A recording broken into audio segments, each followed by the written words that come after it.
स्वागत है आपका निखिल सर क्लासेस में। तो चलिए शुरू करते हैं। आज का डेट है 17 अगस्त 2022 और आज रेलवे ग्रुप डी का एग्ज़ाम था फर्स्ट शिफ्ट का, जो कि अभी कंप्लीट हो चुका है। तो आज हम देखेंगे जीके जीएस के कुछ क्वेश्चन और मैथ के और रीजनिंग के। तो चलिए शुरू करते हैं जितने भी इम्पोर्टेंट क्वेश्चन हैं उनको सॉल्व करने के लिए, ठीक है। और ये हम बता दें आपको कि ये जो क्वेश्चंस हैं वो जेन्युइन क्वेश्चन है। एक जो स्टूडेंट एग्ज़ाम देने के लिए गया था वो इन क्वेश्चन को अपने रफ शीट पे लिख करके लाया था।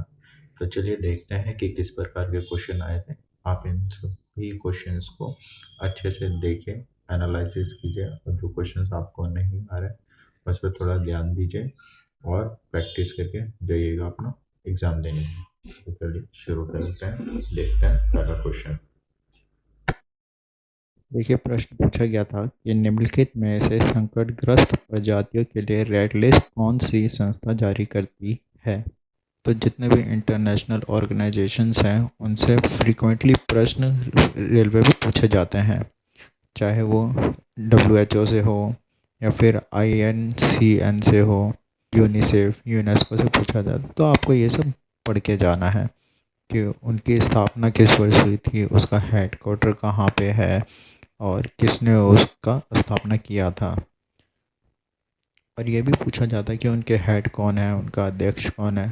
तो आप सबको ये सब पढ़ के जाना है। तो यहाँ पे क्वेश्चंस पूछा है कि ये रेड लिस्ट है जो वो कौन जारी करता है। तो यहाँ पे इसका आंसर होगा international union for conservation of nature, यानी IUCN। चलिए, उसके बाद पूछा गया था वेद समाज की स्थापना कहाँ पे हुई थी और कब हुई थी। ठीक है, मद्रास में। ठीक है, और किसने किया था? केशव चंद्र ने किया था। और इसी के हिसाब से आपको ब्रह्म समाज की या फिर आर्य समाज की स्थापना किसने की थी, कब की थी, तो ये भी आपको पढ़ करके जाना है। तो ये भी इन पैटर्न को आपको समझ करके जाना है। ठीक है, इसमें से किस शहर में पहला परागण पार्क खोला गया था। हालांकि ये तो पुराना क्वेश्चन है, करंट अफेयर का क्वेश्चन है, इसलिए पूछा गया है और वो हल्द्वानी में खोला गया है। चलिए फ्रेंड्स, आगे चलते हैं। त्योहारों का निम्नलिखित में से कौन सा युग में सही है। युग है, इसको युग में बना लिया था। संघ सिक्किम में बनाया जाता है, सही है। ओणम केरल में बनाया जाता है, ये भी सही है। ठीक है, तो जो एक और ये दो दिया गया था वो दोनों ही सही है। ठीक है, तो ऑप्शन में रहता है ना तो एक, ना तो दो, ना तो दोनों, या फिर एक तथा दोनों। तो इसका आंसर होगा कि दोनों। चलिए आगे। पुस्तक बापू द फॉरगेटेबल किस राज्य केंद्र शासित प्रदेश के डिप्टी CM द्वारा लॉन्च की गई है। तो ये जो करंट अफेयर है यह अक्टूबर 2020 का करंट अफेयर है। ये महात्मा गांधी की 191वें बर्थ एनिवर्सरी पे मनीष सिसोदिया, जो कि दिल्ली के CM है, उनके द्वारा लॉन्च किया गया था।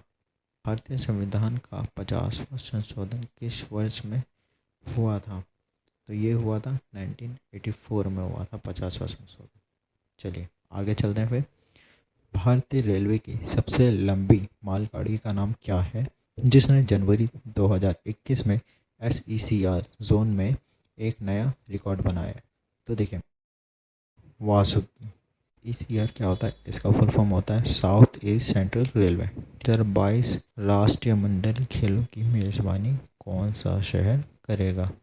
तो इसका आंसर है बर्मिंघम। भारत जो है 61 पदक जीता था, जिसमें से 22 गोल्ड, 16 सिल्वर और 23 जो है वो ब्राउन मेडल है।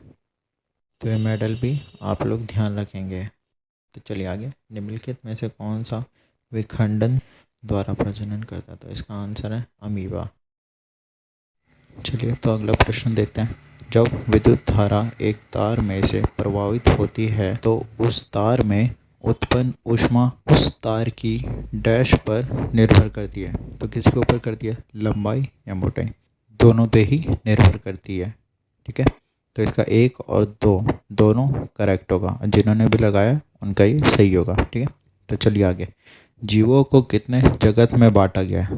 5 लगाया, उनका बिल्कुल सही है। ठीक है। निम्नलिखित में से कौन सा गति का समीकरण नहीं है? ये होगा।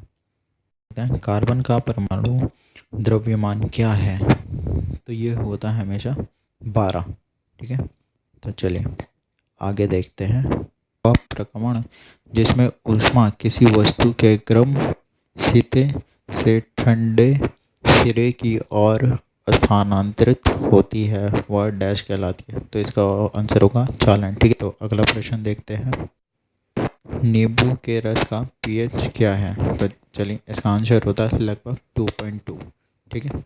अगला देखते हैं। न्यूट्रॉन की खोज किसने किया था? तो आप सबको ये तो पता ही है कि न्यूट्रॉन, प्रोटॉन, इलेक्ट्रॉन की खोज किसने किया। तो ये सब याद कर लीजिएगा अगर नहीं पता होगा। तो इसका आंसर होता है जेम्स चैडविक की।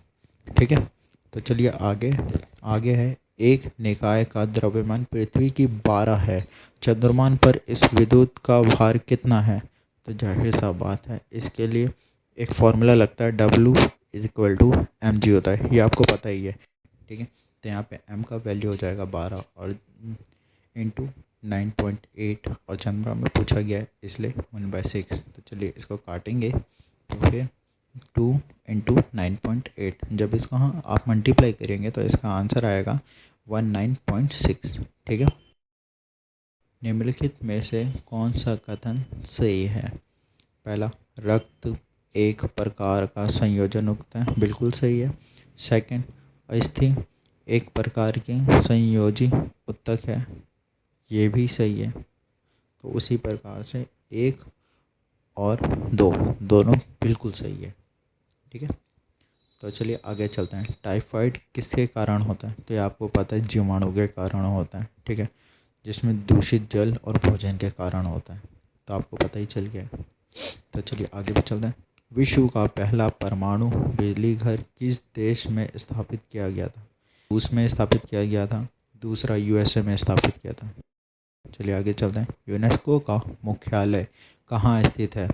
तो आपको पता ही है कि यूनेस्को का स्थापना 1945 में हुई थी। स्थापना हुआ था पेरिस में, यानी फ्रांस।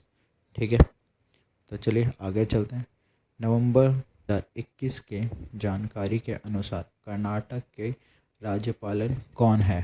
थावरचंद गहलोत। तो ये आप सब जानते हैं, ये सब छोटे मोटे क्वेश्चन है। तो चलिए आगे चलते हैं। और हाँ फ्रेंड्स, अभी जितने भी उपराज्यपाल, राज्यपाल जितने भी बने हैं, चाहे दिल्ली के हों या फिर और स्टेट, तो वो भी आपको याद करके जाना है। ठीक है। क्योंकि आजकल इन्हीं सबसे क्वेश्चंस ज़्यादा पूछे जा रहे हैं। तो चलिए अगला क्वेश्चन देखते हैं। मस्तिष्क के कितने मुख्य भाग होते हैं? तो जाहिर सा बात है कि 3 होते हैं। ठीक है। तो कौन कौन सा? एक अवर मस्तिष्क, ठीक है, जिसको फोर ब्रेन कहा जाता है। दूसरा होता है मध्य मस्तिष्क, जिसको मिड ब्रेन कहा जाता है।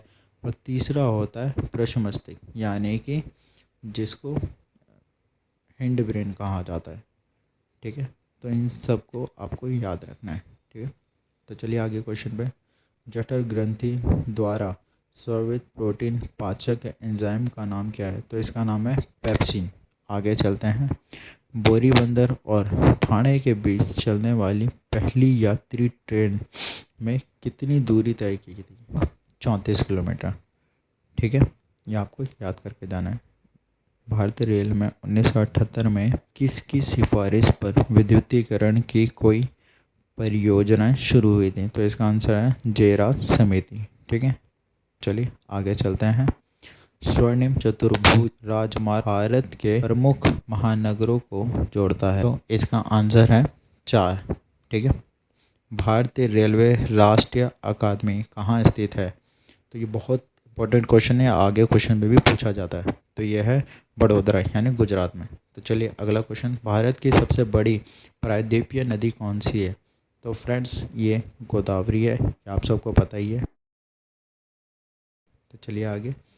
गांधी जी ने टोल्स्टॉय फार्म दक्षिण अफ्रीका कब शुरू किया था? तो ये हुआ था 1910 में। ठीक है।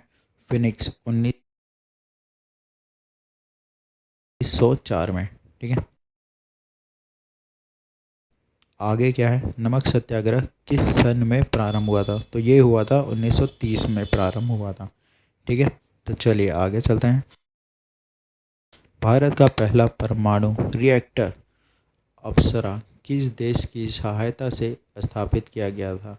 तो देखिए इसका जो आंसर है, ठीक है, उसका आंसर है, तो ये जो है यूनाइटेड किंगडम की सहायता से स्थापित किया गया था, ठीक है। और जो दूसरा था हमारा वो था साइरस। तो चलिए आगे चलते हैं। और चंद्रयान 2 को किस प्रक्षेपण यान से अंतरिक्ष में छोड़ा गया था? तो फ्रेंड ये किया गया था 22 जुलाई 2019 को। और GSLV MK3 M1 के द्वारा छोड़ा गया था, तो इसको ध्यान से याद रखना है, ठीक है। और उस समय हमारे जो चेयरपर्सन थे वो थे K7, ठीक है। तो चलिए आगे चलते हैं। USB का फुल फॉर्म पूछा गया था, तो ये तो सबको पता है, यूनिवर्सल सीरियल बस। तो चलिए क्वेश्चन देखते हैं, ठीक है। 4 मीटर प्रति सेकंड की वेग के साथ स्थानांतरित होने वाले 0.5 किलोग्राम वजनी गेंद की गतिज ऊर्जा कितनी होगी? के ई इक्वल टू होगा 1/2 इंटू यहाँ पे कितना दिया 0.5 इंटू 4 इंटू 4, ठीक है। तो 2 टू ज़ा 4, फिर 4 इंटू 2 यानी 8 इंटू 0.5 यानी कि 4, ठीक है। तो इसका हो जाएगा 4 जूल। तो चलिए अगले क्वेश्चन पे चलते हैं। लूर भारत के किस राज्य का लोक नृत्य है? तो यह है हरियाणा का। तो चलिए अगला देखते हैं। भारत के साथ कितने देश भूमि साझा करते हैं? तो भारत के साथ 7 देश चलते हैं। स्पाइरोगाइरा पादप जगत के किस समूह से संबंधित है? थैलोफाइटा, ठीक है। तो चलिए आगे चलते हैं। जनवरी 2022 तक प्राप्त जानकारी के अनुसार निम्नलिखित में से किससे इसरो का नया अध्यक्ष नियुक्त किया गया था? तो वो है SS सोमनाथ। तो चलिए आगे चलते हैं। निम्नलिखित में से किस प्रतियोगिता में भारत ने ग्रीष्मकालीन ओलंपिक 2020-2021 में आयोजित किया गया में स्वर्ण पदक जीता है? भाला फेंक भारत ने एक स्वर्ण पदक जीता था, और इसमें जो है नीरज चोपड़ा ने स्वर्ण पदक दिलवाया था। विरंजक चूर्ण को डैश से दर्शाया जाता है? तो CaOCl2 से दर्शाया जाता है। यहाँ पे Cl 2 बार होगा, इसलिए Cl2 लिखा जाता है। चलिए आगे। कार्बन परमाणुओं का 1 मोल 12 ग्राम के बराबर होता है, ठीक है। चलिए तो आगे चलते हैं। आवृत्ति के संदर्भ में निम्नलिखित में से कौन सा सही है? तो पहला है आवृत्ति को हर्ट्ज में नापा जाता है, तो ये बिल्कुल सही है। अगला है 1 हर्ट्ज की आवृत्ति 1 दोलन प्रति मिनट के बराबर होती है, तो ये बिल्कुल गलत है, ठीक है। तो इसका आंसर सिर्फ होगा पहला, यानी कि आवृत्ति को हर्ट्ज में नापा जाता